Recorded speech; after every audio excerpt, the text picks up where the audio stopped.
Wendell. My phone doesn't ring much, which suits me fine. And that's how I got the news about our boy, shot dead like a dog in the street. And the word last year about my wife's car wreck. I can't hear a phone and not jerk inside. When Anna called, I was still asleep. Phone calls will wake me up at the worst. Get up here quick, she says. I live on the ground floor and watch out for her a little. We're the only white people left in the building. I ran up the stairs. I could tell it was serious. I prayed I wouldn't find her dead. When I got there, she looked perfectly fine. She dragged me over the window. Look down there, she says. They're dead. What? I yelled back. The plants, she says. I was mad. She gave me some binoculars and told me all about the Chinese girl. I found the plants and got them in focus. There's 4 of them in a row, still little. They were wilted, leaves flopped flat on the ground. What are they, she asked.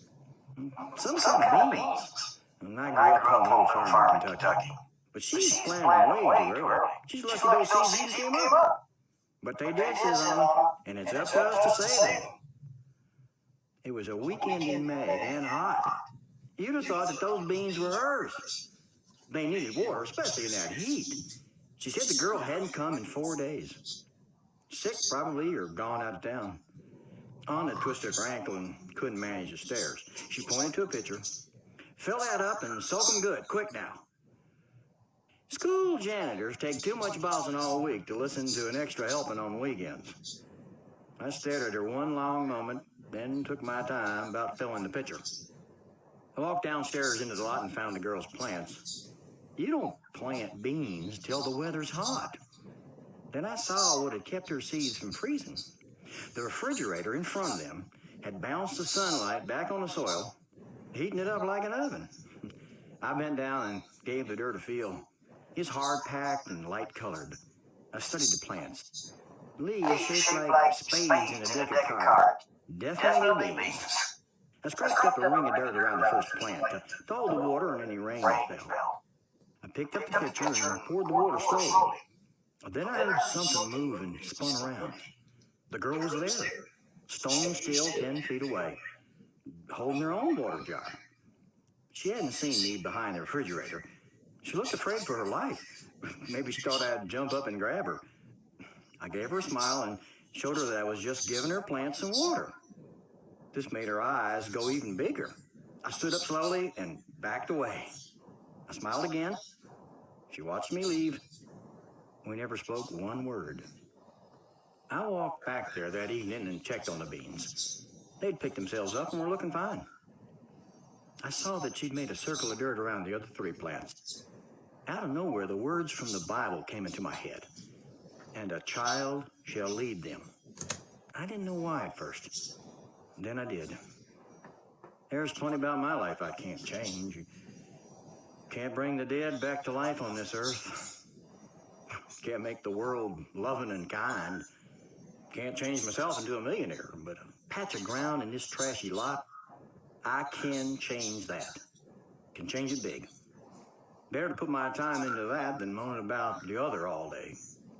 That little grammar school girl showed me that. The lot had buildings on 3 sides. I walked around and picked myself out a spot that wouldn't be shaded too much. I dragged the garbage off to the side and tossed out the biggest pieces of broken glass. I looked over my plot, squatted down, and fingered the soil a while. That Monday, I brought a shovel home from work.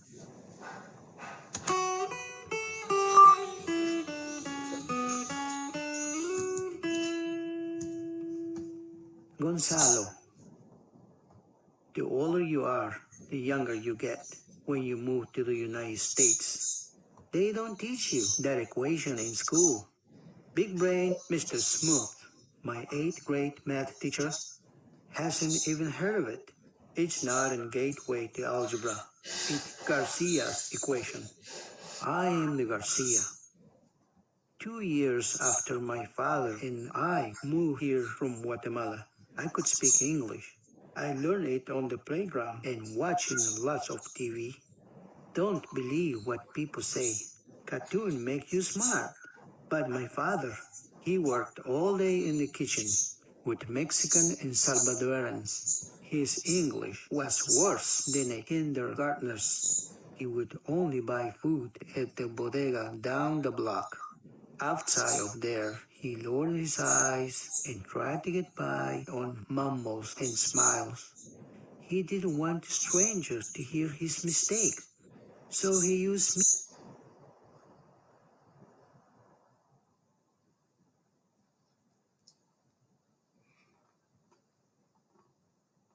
To make phone calls and to talk to the landlady and to buy things in stores where you had to use English. He got younger, I got older.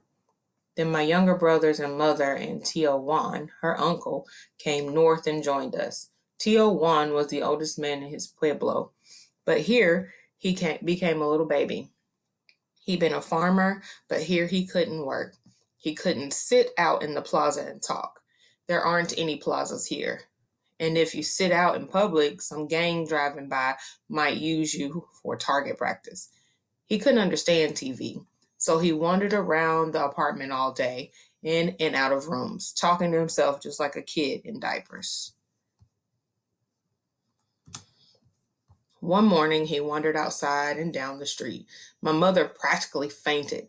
He doesn't speak Spanish, just an Indian language. I finally found him standing in front of the beauty parlor, staring through the glass at a woman with a dryer over her head. He must have wondered what weird planet he'd moved to.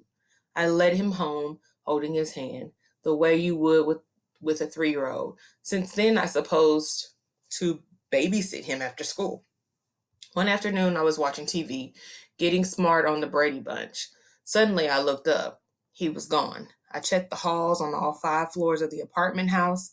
I ran to the street. He wasn't in the bodega or the pawn shop.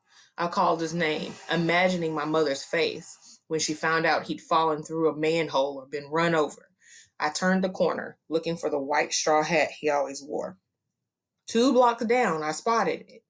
I flew down the sidewalk and found him standing in front of a vacant lot, making gestures to a man with a shovel. I took his hand, but he pulled me through the trash into the lot. I recognized the man with the shovel. He was the janitor at my old school. He had a little garden planted. Different shades of green leaves were coming up in rows. Tio1 was smiling and trying to tell him something. The man couldn't understand him and finally went back to digging. I turned Tio1 around and led him home. That night, he told my mother all about it. She was the only one who could understand him. When she got home from work the next day, she asked me to take him back there. I did. He studied the sun, then the soil. He left it with He felt it, then smelt it, then actually tasted it. Sorry. He chose a spot not too far from the sidewalk where my mother changed buses. She'd go into a store and bought him a trowel and 4 packets of seeds. I cleared the trash. He turned the soil. I wish we were farther from the street, and I was praying that none of my friends or girlfriends or enemies saw me. Tio Juan didn't even notice people. He was totally wrapped up in the work. He showed me exactly how far apart the rows should be and how deep. He couldn't read the words on the seed packets, but he knew from the pictures what seeds were inside. He poured them into his hand and smiled. He seemed to recognize them, like old friends. Watching him carefully sprinkling them into the troughs he'd made, I realized that I didn't know anything about growing food and that he knew everything. I stared at his busy fingers, then his eyes. They were focused, not far away or confused.